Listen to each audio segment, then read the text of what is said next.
Okay.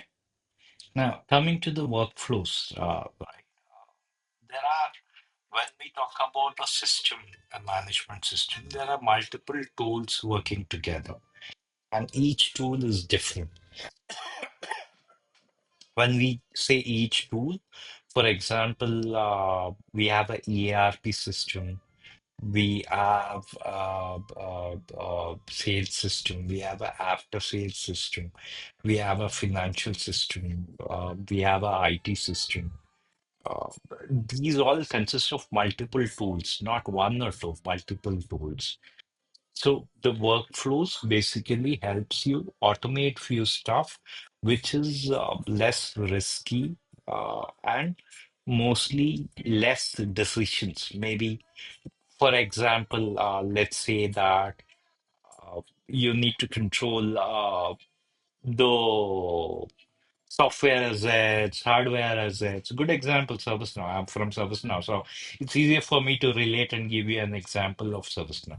You want to have control on your resources, how it is handed over to people, how to ensure there are certain cost-effective measures to give the right access to the right person, even the access control, right? This all can be automated using workflows, and that's what ServiceNow gives you a good workflow. There are other tools also, yes. So as I said, there are multiple tools, multiple IT tools involved in each department. And these tools are already coming up with workflows. So enabling those workflows to get rid of manual tasks, repetitive tasks, less risky tasks is the first step in workflow. So once you have this workflows in place, what you do is basically in the next step, you combine the Gen AI with the workflows, which becomes your agentic AI, right? So you are trying, on one side, you are having a conversation separately. You're triggering, you're manually triggering a activity in a workflow as of now. But what happens in the next step is both gets clubbed.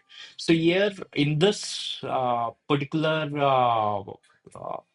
workflow automation, you're only automating redundant, repetitive, easy, simplified tasks to reduce time and also to manage resources in the best possible way. And don't consider this very small, especially because imagine automating your entire license management of your IT all together. That's one of the easiest way to get visibility of the licenses laying in your repository, getting rid of it and managing it in a better way. And there are workflows which works in tandem with the cloud access management softwares, where it reduces your license consumption to a greater extent and helps you with many strategies to optimize license usage. And SAM is a very powerful tool.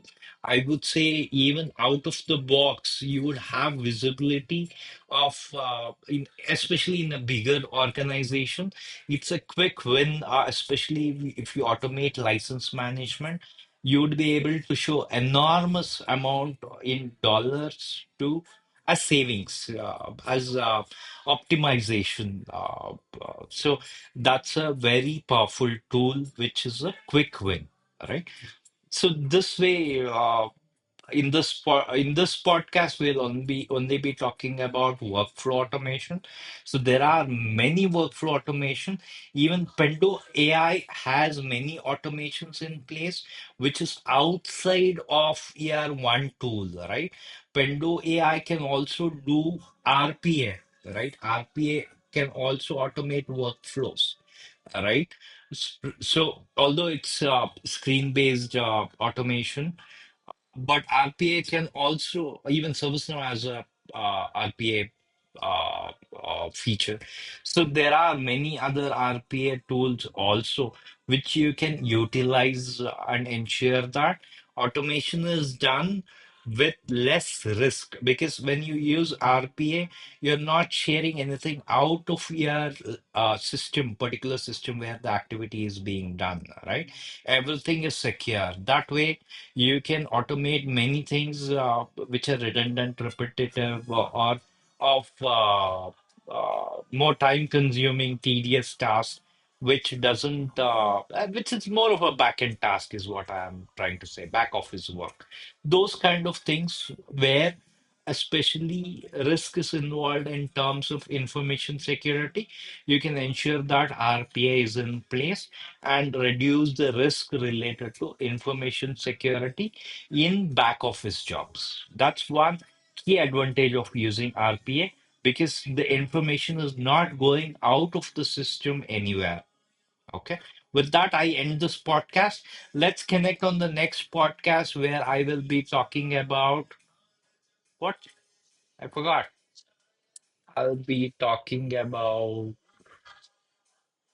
agentic AI. Yeah. Now it starts.